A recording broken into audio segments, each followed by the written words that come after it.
Assalamualaikum warahmatullahi wabarakatuh. Waalaikumsalam. Perkenalkan, saya Rosi Satria Ardi, MA, sebagai pengajar praktik pada angkatan 8, dan di samping saya ada Ibu Milda Neri, SPD dari SMPN 27 sebagai calon guru penggerak. Selamat pagi, Bu. Pagi, Pak. Baik, puji syukur kembali kita ucapkan kehadirat Allah Subhanahu wa taala. Selanjutnya salawat dan salam kita doakan semoga tercurahkan untuk Nabi besar Muhammad SAW. Sebelumnya saya mau tanya dulu, apakah Ibu Neri dalam keadaan sehat? Alhamdulillah sehat, Pak. Alhamdulillah sehat. Ya, berarti diskusi kita ini layak untuk kita lanjutkan.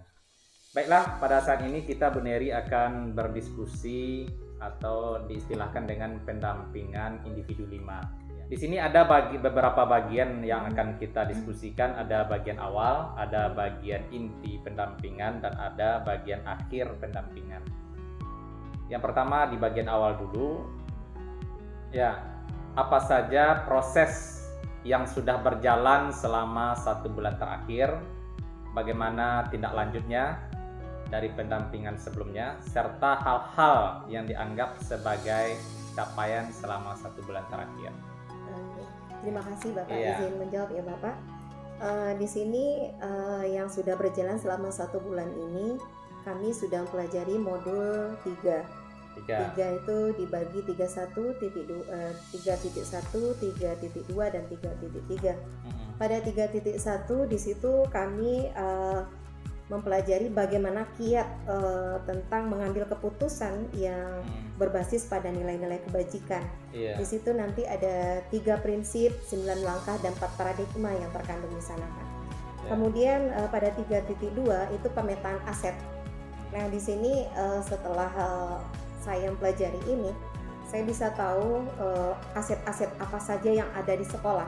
Kemudian pada modul 3.3 yang baru selesai ya Pak, cuman aksi nyata tinggal sedikit lagi. Di sini bagaimana kami pengelolaan program yang berdampak pada murid. Di sini saya pribadi sudah mencoba melibatkan murid dalam perencanaan program dan pelaksanaannya nanti. Baik, sekarang kita lanjut. Apakah ada hasil observasi pembelajaran terhadap rekan sejawat? Sudah Pak. Sudah ada ya? Sudah. Baik, sekarang kita langsung kepada bagian inti pendampingan, yaitu refleksi proses pengambilan keputusan. Berdasarkan hasil pemetaan yang Ibu lakukan, bagaimana hal tersebut mempengaruhi proses pengambilan keputusan yang Ibu lakukan? Di sini saya pribadi sudah mencoba mengkaitkan atau mengambil nilai-nilai kebajikan dalam mengambil sebuah keputusan. Contoh dalam kegiatan di kelas, ketika ada kasus dengan siswa atau murid yang berada di kelas ketika pembelajaran dengan saya pribadi, itu saya sudah mengkaitkannya dengan nilai-nilai kebajikan dalam pengambilan keputusan. Jadi tidak tergesa-gesa, tentunya saya melalui 9 langkah yang ada pada modul 3.1. Kemudian pada modul 3.2, aset yang ada di sekolah ini ternyata ya memang bisa dimanfaatkan. Baik, apa hal yang menurut Ibu mendukung keberhasilan dari keputusan yang diambil? Tentunya yang mendukung itu pasti ada dukungan dari kepala sekolah ya Pak. Kepala sekolah, rekan sejawat, dan warga sekolah tentunya. Intinya di sini ada kolaborasi antara warga sekolah dengan kepala sekolah tentunya. Apakah pengalaman yang terjadi mencerminkan dilema etika, baik itu terkait murid maupun rekan sejawat? Iya pernah Pak. Kalau ditanya pengalaman yang berkaitan dengan dilema etika, bisa jadi itu antara apa itu Pak ya? Ketika memutuskan, ada beberapa orang anak itu Pak kemarin yang bermasalah, ketika memutuskan apakah anak ini kami keluarkan atau tidak. Jadi di situ ada dilema. Dilemanya seperti ini, kalau kami pindahkan mereka sudah kelas 9, kasihan. Jadi ada rasa kasihan di situ sesuai dengan 3 prinsip itu ada keberhasilan rasa peduli kita kepada anak itu. Jadi seperti itu. Jadi juga prinsip jangka 4 paradigma tadi ya Pak, dilema tadi. Jadi ada rasa kasihan kita. Jadi tergantung lagi bagaimana kita melakukan pembinaan kepada murid tersebut gitu. Menurut Ibu, apakah proses pengambilan keputusan yang dilakukan sudah sesuai dengan prinsip dan langkah yang dipelajari di modul 3? Saya sendiri sudah mencoba Pak, yaitu menggunakan 9 langkah pengambilan keputusan tersebut. Sudah ya? Iya. Kemudian apa hal yang menurut Ibu masih perlu dikembangkan atau perlu dievaluasi dari proses pengambilan keputusan tersebut? Di sini yang masih dikembangkan mungkin bagaimana prosesnya ya Bapak ya. Iya. Bagaimana proses pengambilan keputusan itu. Jadi apakah di cara pengujiannya nanti Pak, legal apa tidak ilegalnya, jadi seperti itu.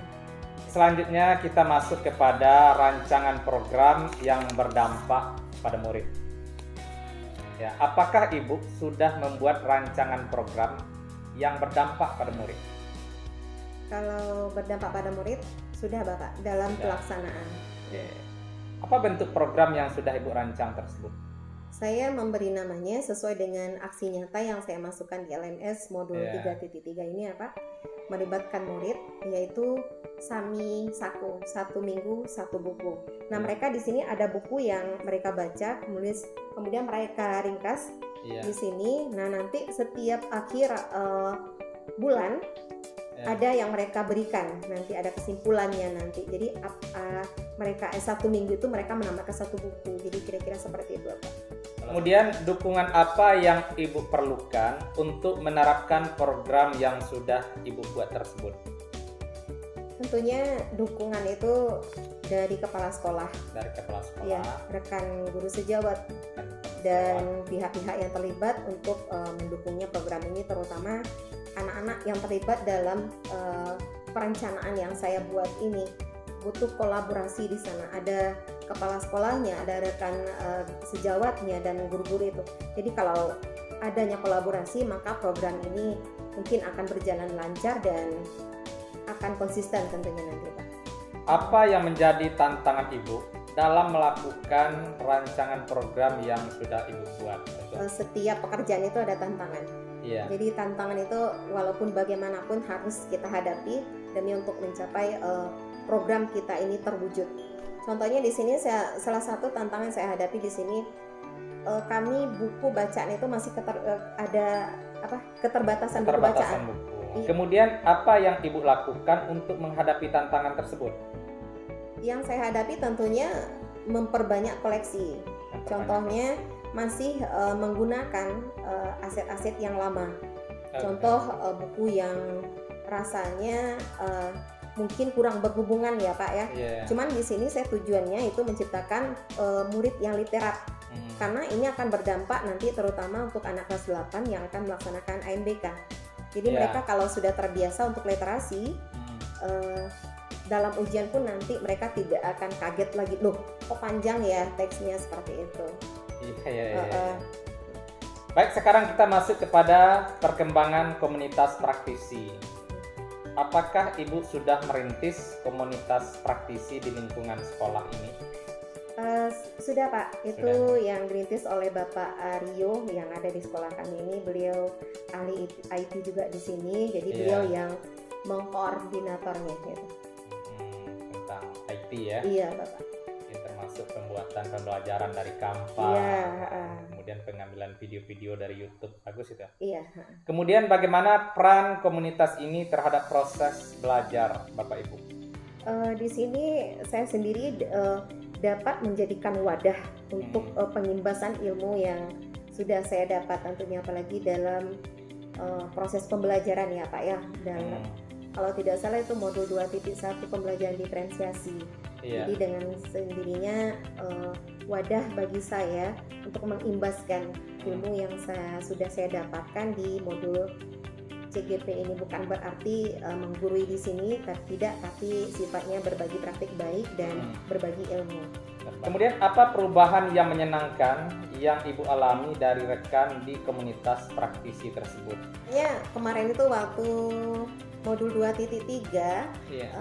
melakukan supervisi ya Pak ya kepada Supervisi. rekan sejawat.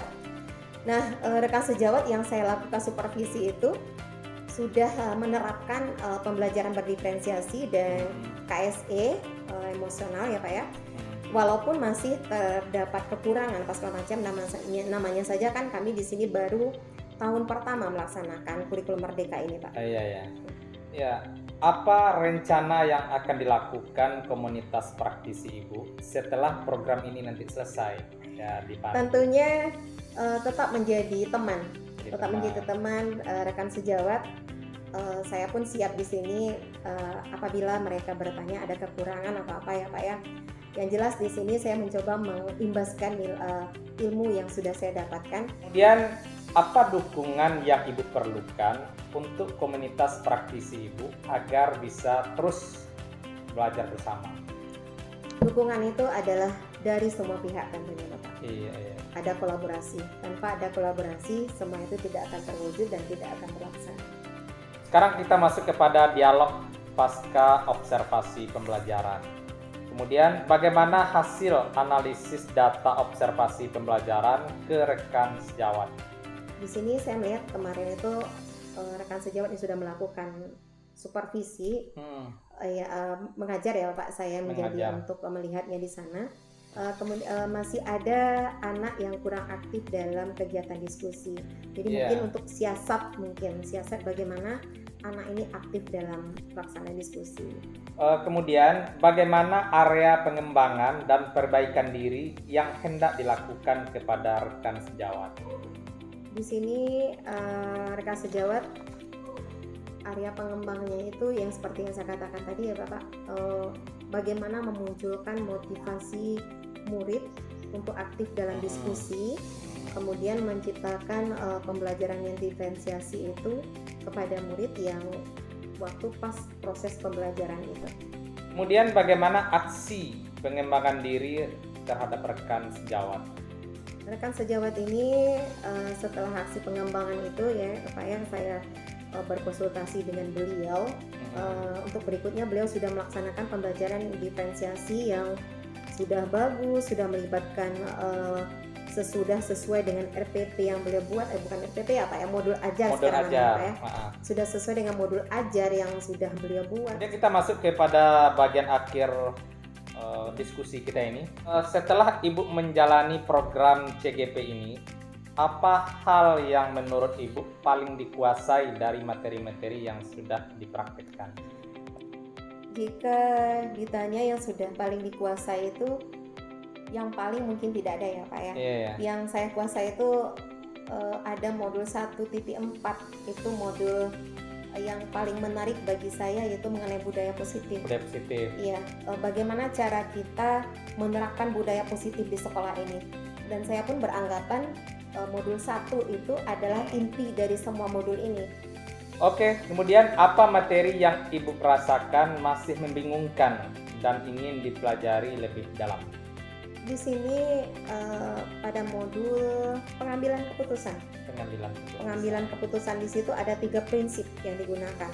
Nah, dalam 3 prinsip ini mana sih yang hasil akhir, mana sih yang berdasarkan peraturan, mana sih yang berdasarkan rasa peduli. Nah, pada bagian rasa peduli inilah yang saya masih bingung, Pak. Baik, barangkali Bu Neri, sampai di sini diskusi kita hari ini. Ya, alhamdulillah Bu Neri telah mempraktekkan dalam aksi nyata tentang materi-materi yang telah dipelajari selama lebih kurang 5 bulan ini, dan insya Allah akan ada 1 bulan lagi kita pendalaman materi melalui fasilitator dan teman sejawat. Ya, barangkali demikian saja diskusi kita hari ini. Kami terima kasih telah diberikan beberapa jawaban-jawaban tentang pertanyaan-pertanyaan ini. Mudah-mudahan ini nanti bisa menjadikan referensi bagi kita untuk mengembangkan dunia pendidikan yang berpihak kepada murid tadi. Demikian, Assalamualaikum warahmatullahi wabarakatuh.